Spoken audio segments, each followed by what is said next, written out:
بسم اللہ الرحمن الرحیم. السلام علیکم. صابر علی حاضر ہے تھنک ٹی وی میں پروگرام صاحب بات کے ساتھ. ناظرین، مردم شماری کے جو نتائج ہیں اس سے ویسے تو کوئی بھی سیاسی جماعت مطمئن نہیں ہے، لیکن ایم کیو ایم پاکستان کم از کم اس ایک مطالبے کو لے کر جو ہے اس کو ظاہر ہے کہ ایک اہم مسئلہ ایم کیو ایم پاکستان نے قرار دیا ہے اور کہا ہے کہ مردم شماری جو ہے وہ ہماری ریڈ لائن ہے. تو ایم کیو ایم پاکستان ظاہر ہے کہ مردم شماری کے جو نتائج ہیں اس سے بالکل مطمئن نہیں ہے. تحفظات موجود ہیں اور بار بار ان کا یہ کہنا ہے کہ انہوں نے جو وزیر اعظم پاکستان ہیں ان سے بھی ملاقاتیں کی ہیں اور اس حوالے سے جو بھی وہ کر سکتے تھے انہوں نے ہر جگہ آواز اٹھائی ہے. لیکن اب ایسا معلوم ہوتا ہے کہ ایم کیو ایم پاکستان جو ہے مردم شماری کا مطالبہ لے کر وہ ایک بڑے احتجاج کی شاید کوئی تیاری کر رہی ہے. لیکن وہ احتجاج جو ہے وہ احتجاج وفاقی حکومت کے خلاف نہیں ہوگا، چونکہ وفاقی حکومت کا تو خود ایم کیو ایم پاکستان حصہ ہے. لیکن ایم کیو ایم پاکستان کو اپنی ایک سیاسی زندگی کے لیے ضروری ہے کہ وہ کسی قسم کی کوئی سیاسی ایکٹیویٹی کرے. اب ایم کیو ایم پاکستان کے پاس حکومت میں ہوتے ہوئے کوئی ایسی بات تو ہے نہیں کہ جس کی بنیاد پر وہ اپنی کوئی ایسی سیاسی سرگرمی کرے، یا جو اس کے جو لوگ ہیں جنہوں نے جو مینڈیٹ دیا ہے کم از کم کراچی حیدرآباد کے لوگوں کو، آخر وہ ان کو وہ کیا بتائے، کس حوالے سے جو ہے وہ ان کے پاس جائے، یا انہیں وہ یہ کیسے احساس دلائے کہ وہ ان کے لیے جو ہے آواز اٹھا رہی ہے. اگر انہوں نے ان کو مینڈیٹ دیا ہے یا آئندہ آنے والے الیکشن میں بھی جو ہے ان سے اگر انہیں ووٹ چاہیے، تو ایسا ایم کیو ایم پاکستان کیا کرے کہ لوگوں کی جو توجہ ہے، جو ایم کیو ایم پاکستان کو جو ووٹ دینے والے ہیں، جو مہاجر عوام ہیں، اردو بولنے والے ہیں، وہ آخر کیسے متوجہ ہوں. تو ایسا لگتا ہے کہ ایم کیو ایم پاکستان نے فوری طور پہ تو یہ منصوبہ بنایا ہے کہ مردم شماری والا جو معاملہ ہے اس کو لے کے جو ہے اس پر آواز اٹھائی جائے، اور اس پر آواز بھی اس طرح اٹھائی جائے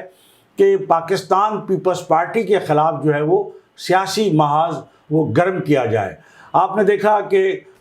گزشتہ روز جب کراچی میں ایک اہم تقریب ہوئی پانی کے مسئلے پر اور K4 کے منصوبے کے حوالے سے تقریب ہوئی، تو اس تقریب میں ہم نے آپ کو پہلے ہی بتایا تھا کہ حکومت سندھ اور حکومت پاکستان بشمول ایم کیو ایم پاکستان سب ایک پیج پر تھے اور اس تقریب میں موجود تھے. وہاں بلاول بھٹو صاحب نے کہا کہ جی میرے گھر بھی ٹینکر سے پانی آتا ہے. تو یہ ان کے منہ سے ظاہر ہے کہ سچ نکل گیا، جو کہ سچ ہے، کیونکہ بلاول بھٹو ہی کیا، اس شہر کے بیشتر لوگ جو ہیں وہ ٹینکر سے پانی خریدتے ہیں، ٹینکر سے پانی خرید کر جو ہے وہ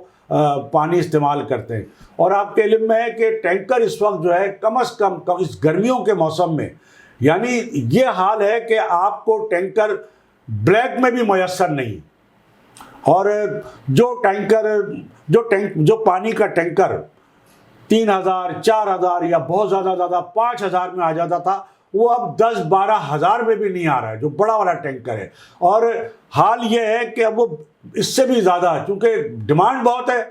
گرمی کا موسم ہے، لائنوں میں پانی آ نہیں رہا ہے. جو واٹر بورڈ کی لائنیں ہیں وہ حکومت سندھ نے جو ہے وہ بحریہ ٹاؤن کو دے دی ہیں. ایک بڑی سازش کے تحت کراچی کا جو پانی ہے وہ بحریہ ٹاؤن میں دے دیا گیا ہے، کیونکہ ظاہر ہے بحریہ ٹاؤن کو تو زمینیں بھی دی، حکومت سندھ نے دی ہیں. کہاں سے بحریہ ٹاؤن بن گیا کراچی میں؟ حکومت سندھ نے زمینیں دی ہیں. اور وہ بحریہ ٹاؤن جس کی حکومت سے کسی قسم کی کوئی قانونی حیثیت نہیں ہے، یعنی وہ اس طرح کا ایک غیر قانونی منصوبہ ہے بحریہ ٹاؤن کہ جس کے نقشے جو ہے وہ بلڈنگ کنٹرول اتھارٹی سے پاس نہیں ہوتے، جس کا کوئی بھی قانونی کام جو ہے وہ حکومت سندھ کے، بلکہ وہ ایسا ایک پرائیویٹ ادارہ ہے کہ جو بالکل ایک ریاست کے اندر ایک ریاست ہے. وہ اپنے نقشے بھی خود ہی پاس کرتا ہے، اپنے سارے معاملات، یعنی اس نے بحریہ ٹاؤن کی جو انتظامیہ ہے اس نے تمام تر جو قانونی اور معاملات ہیں جس کے تحت ایک قواعد و ضوابط کے تحت بلڈنگیں بنتی ہیں یا اور جتنے کام وہ سب انہوں نے غیر قانونی طور پہ جو اپنے ہاتھ میں لیے ہوئے. تو یہ سارا حکومت سندھ کی وجہ سے کراچی کا پانی کاٹ کر وہاں لائنیں دے دی گئی ہیں. اور پھر کراچی میں اگر ذرا سی کوئی وائلیشن ہو جائے تو بلڈنگ کنٹرول اتھارٹی کے لوگ جو ہے وہ سونگتے پھرتے ہیں کہ آخر بلڈنگ کہاں بننی شروع ہوئی. وہاں وائلیشن ہو یا نہ ہو, ابھی بلڈنگ بننی شروع ہوتی ہے, ابھی بجری اور سیمنٹ وہاں اترتی ہے کہ سب سے پہلے تو پولیس کی موبائل پہنچ جاتی ہے, اور ظاہر سندھ پولیس ہے وہ. اب پوچھنا یہ ہے کہ آخر بلڈنگ کنٹرول اتھارٹی جو کہ اس سے ریلیٹڈ ہے کہ جہاں اگر کوئی غیر قانونی تعمیرات ہوتی ہے تو وہاں کا جو اختیار ہے بلڈنگ کنٹرول اتھارٹی, لیکن سب سے پہلے پولیس کی موبائل پہنچتی ہے. بھائی ریتی کیوں پڑی ہے, بجری کیوں پڑی ہے, بس پیسے دے دو, پیسے دے کے پھر دو چاہے پورا روڈ آپ بلاک کر دو ریتی بجری سے, پورا ٹریفک بلاک ہو جائے. تو یہ سارا سلسلہ, لیکن عرض کرنے کا مقصد یہ تھا, میں بات تو یہاں کر رہا تھا MQM پاکستان کے حوالے سے, لیکن یہ بات درمیان میں آ گئی کہ جناب شہر میں اگر کوئی وائلیشن ہوتی ہے, اور شہر میں بھی وہ شہر کی جگہیں district central, district east, Lyari میں کبھی نہیں جائے گا بلڈنگ کنٹرول اتھارٹی کا افسر یا انسپیکٹر. وہاں جا کے دیکھیں ذرا کس طرح غیر قانونی بلڈنگیں بن رہی ہیں, کس طرح وہاں پہ ایک جنگل ہے غیر قانونی تعمیرات کا, لیکن وہاں کسی کو جانے کی ہمت ہی نہیں ہوتی ہے. ساری ان کی جو ہمت ہے, ساری ان کی جو قانونی وہ جو کارروائی ہے یا سارا جو قانون ہے وہ لیاری سے ہٹ کے ان علاقوں میں ہوتا ہے جہاں ڈسٹرکٹ سینٹرل ہے, ڈسٹرکٹ ایسٹ ہے, اور جو دوسرے علاقے ہیں جہاں پر جس طرح کی آبادی مظاہر ہے کہ جو لوگ ٹیکس دینے والی آبادی ہے, یعنی جو ہر طرح کا ٹیکس جو ہے لائن لگا کر جو ہے وہ دیتی ہے, لیکن انہیں بجائے اس کے کہ کسی قسم کی کوئی سہولت ملے, سب سے پہلے انہی پر بجلی گرتی ہے. تو میں یہ عرض کر رہا تھا کہ بلاول بھٹو صاحب نے کہا کہ جی میں بھی ٹینکر سے پانی خریدتا ہوں. بھائی پورا شہر ٹینکر سے, اب اس کا ذمہ دار کون ہے؟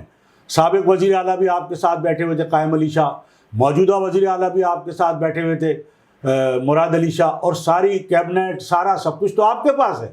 پھر آپ تو جب آپ ٹینکر سے پانی خریدتے ہیں تو آپ تو ظاہر کے وسائل رکھتے ہیں, آپ کے لیے تو کوئی مسئلہ ہی نہیں ہے. یہاں جو عام آدمی ہے وہ بیچارہ کیسے جو ہے وہ بلیک میں جو ہے وہ پانی خریدتا ہے ٹینکر کا, کس طرح گزارتا. اور پانی ایک ایسی چیز ہے کہ ظاہر ہے کہ اس سے تو آپ صرف نظر کر ہی نہیں سکتے, وہ تو آپ کو چاہیے ہی چاہیے. تو بہرحال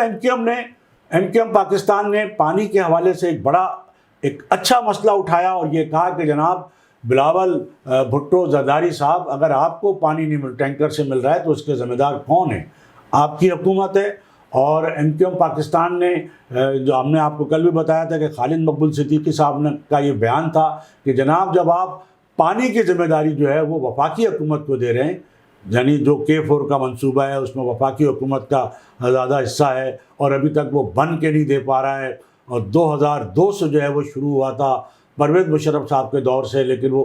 تو یہ ایک خالد مقبول صدیقی صاحب کا مطالبہ تھا کہ جناب جب آپ پانی نہیں دے سکتے کراچی کو, تو کراچی, اور جب پانی کا جو مسئلہ ہے جو انتظام ہے وہ آپ وفاق کے ذمہ دے رہے ہیں تو کراچی کو بھی وفاق کے ذمہ دے دیں. بڑا اہم یہ مطالبہ تھا. تو آج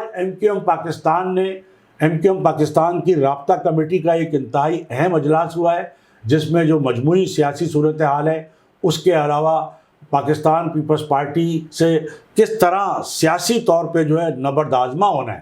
اس حوالے سے بھی جائزہ لیا گیا ہے. اور کل جو MQM پاکستان کے جو اراکین اسمبلی ہیں وہ بڑی ایک اہم پریس کانفرنس بھی اس حوالے سے کر رہے ہیں. لیکن میں یہ بتا دوں کہ کوئی بھی ایسا کام MQM پاکستان نہیں کرنے جا رہی کہ جس کے نتیجے میں MQM پاکستان کو وفاقی حکومت سے جو ہے وہ الگ ہونا پڑے, علیحدہ ہونا پڑے, کیونکہ اصل جو مسائل ہیں وہ تو وفاقی حکومت سے, لیکن ان کو کراچی میں چونکہ سیاست کرنی ہے, گو کہ وہ سندھ حکومت کے بھی اتحادی ہیں, چونکہ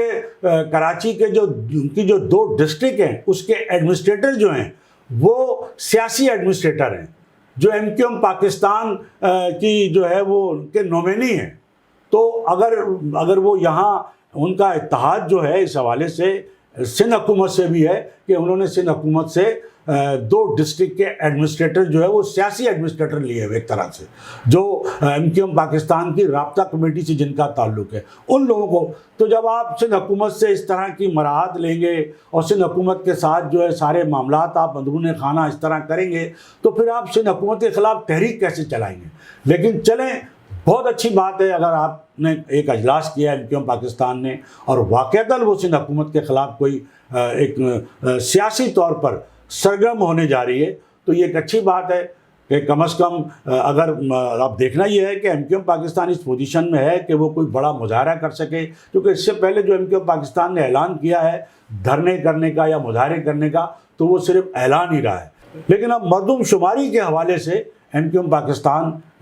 کے جو ہے بڑے تحفظات ہیں، اور ایم کیو ایم پاکستان کسی طرح بھی جو ہے مردم شماری کے جو نتائج ہیں وہ تسلیم کرنے کو تیار نہیں ہے۔ اور یہی کراچی کے لوگوں کی سب سے بڑی ڈیمانڈ ہے کہ بھائی آپ کراچی کے لوگوں کو صحیح طور پر گنیں۔ تو ایسا لگتا ہے کہ ایم کیو ایم پاکستان جو ہے اس حوالے سے اب ہم ٹھوک کر جو ہے وہ میدان میں آ رہی ہے کہ کراچی کے لوگوں کو پورا گنا جائے۔ لیکن ہم جب مانیں گے، جب یہ بات تسلیم کی جائے گی، یا جب یہ بات سنجیدگی سے لی جائے گی کہ واقعتاً ایم کیو ایم پاکستان اس وقت تک کوئی ایسی تحریک چلائے،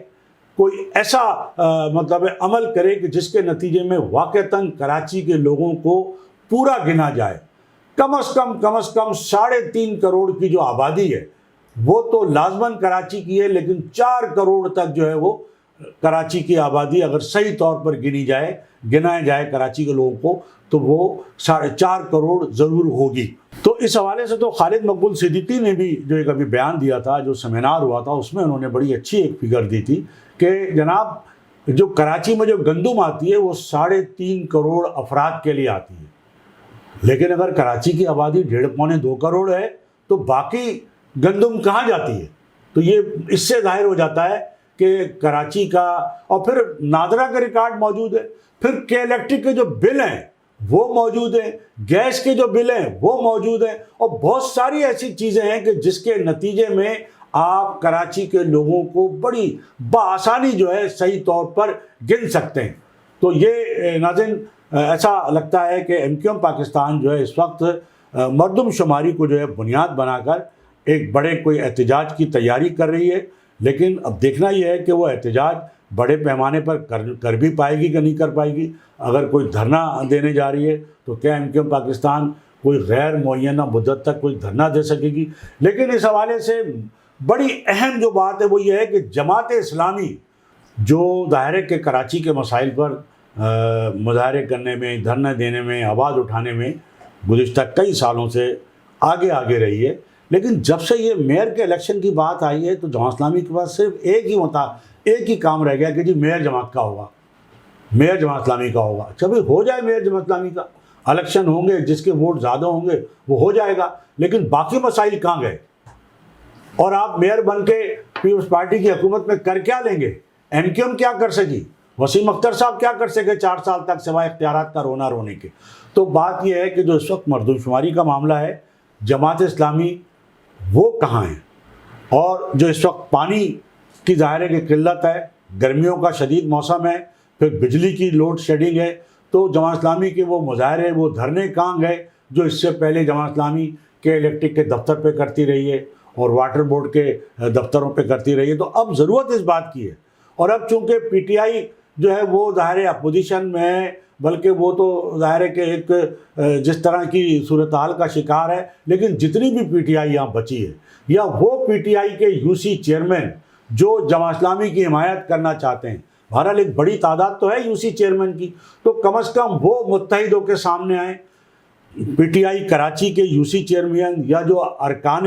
قومی و صوبائی اسمبلی یا جتنے بھی لوگ باقی رہ گئے ہیں پی ٹی آئی کے، تو وہ کراچی کے مسائل کے لیے سامنے آئیں۔ کیا وہ صرف حکومت کے لیے یا صرف پیپلز پارٹی پر تنقید کرنے کے لیے؟ یہ بہترین موقع ہے کہ پانی کے مسئلے پر، بجلی کے مسئلے پر، گیس کے مسئلے پر وہ میدان میں نکلیں، اور خاص طور پہ مردم شماری کے مسئلے پر یہ ساری جماعتیں ایک ہو جائیں، ایک پیج پر آ جائیں۔ اور ایم کیو ایم پاکستان کو بھی چاہیے کہ جس طرح اس نے ایک سیمینار کیا تھا، کانفرنس کی تھی، مختلف لوگوں کو بلایا تھا، اب اسے چاہیے کہ وہ باقاعدہ جماعت اسلامی کے پاس بھی جائے، پی ٹی آئی کے پاس جتنے لوگ بھی بچے ہیں ان کے پاس بھی جائے، مسلم لیگ نون کے پاس بھی جائے، ٹی ایل پی کے پاس بھی جائے، اور جو بھی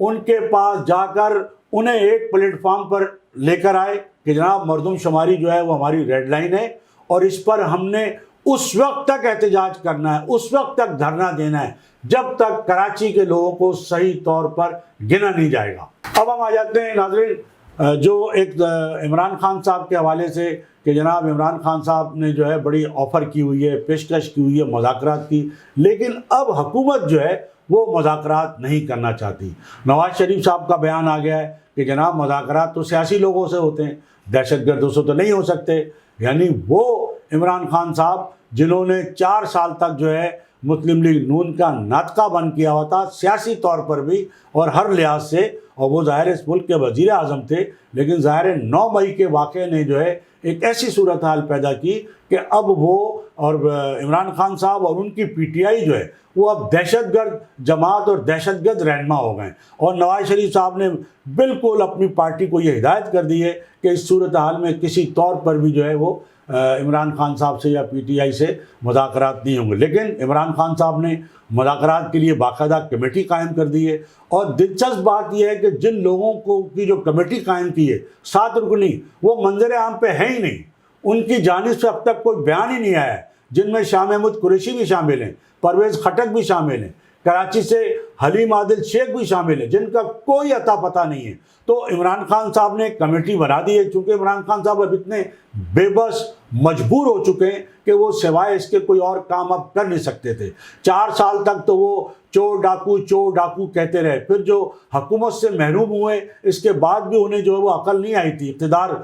کا نشہ ان کے اوپر پھر بھی طاری تھا، وہ پھر بھی اپوزیشن سے بات کرنے کو تیار نہیں تھے۔ لیکن اب ان حالات میں جو ہے وہ بالکل بچھے چلے جا رہے ہیں کہ جناب بات چیت کر لیجئے، لیکن حکومت یہ کہہ رہی ہے کہ بات چیت کا وقت تو اب گزر گیا۔ اسحاق ڈار صاحب کا بیان بھی ہے کہ جناب جو مذاکرات ہو رہے تھے پی ٹی آئی سے وہ بڑے کامیاب ہو چکے تھے، بہت سارے معاملات طے ہو چکے تھے۔ 9 مئی سے پہلے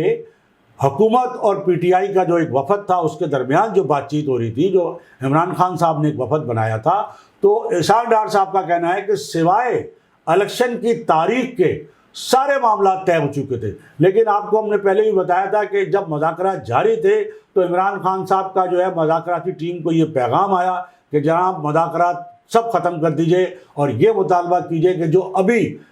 یعنی یہ 9 مئی سے پہلے کا واقعہ ہے جب مذاکرات جاری تھے، کہ جو پی ٹی آئی کے لوگ گرفتار کیے گئے کارکنان، ان کو جب تک رہا نہیں کیا جائے گا مذاکرات نہیں ہوں گے۔ تو یہ بات سامنے آئی تھی کہ ان کا اپنا بھانجا جو تھا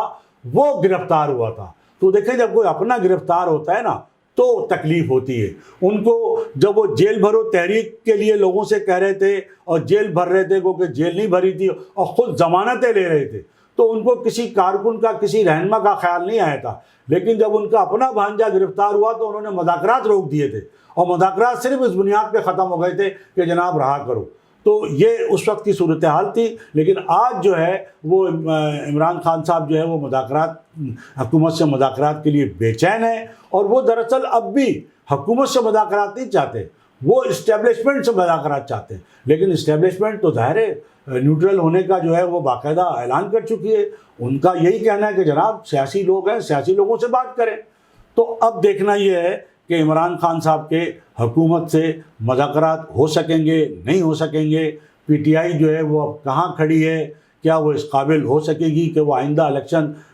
لڑنے کے قابل ہوگی نہیں ہوگی۔ تو یہ سارے سوالات ہیں، یہ سارے سوالات کا جواب جو ہے ہمیں میرا خیال ہے آنے والے دن مزید کچھ اہم ہیں۔ سب سے بڑا تو مسئلہ اس وقت جو ہے وہ بجٹ پیش ہونا ہے، اور بجٹ کا اعلان ہو چکا ہے، 9 جون کو بجٹ ہو جائے گا، اور اس کے بعد جو ہے جب بجٹ منظور ہو جائے گا یا بجٹ پیش ہو جائے گا، اس کے بعد بہت تیزی سے جو ہے وہ سیاسی حالات اور سیاسی صورتحال بدلنے کی جو توقعات کی جا رہی ہیں۔ تو دیکھنا یہ ہے کہ وہ کیا تبدیلی آتی ہے۔ تو ناظرین یہ ہماری آج کی گفتگو۔ اس سے پہلے کہ میں آپ سے اجازت لوں، میری آپ سے یہی گزارش ہوگی کہ آپ think T V HD channel کو سبسکرائب کر لیں، اپنے دوستوں میں شیئر کریں اور لائک کریں۔ اس کے ساتھ ہی آج کی اس نشست سے صابر علی کو اجازت۔ اللہ حافظ۔ تھنک ٹی وی HD کو سبسکرائب ضرور کر لیں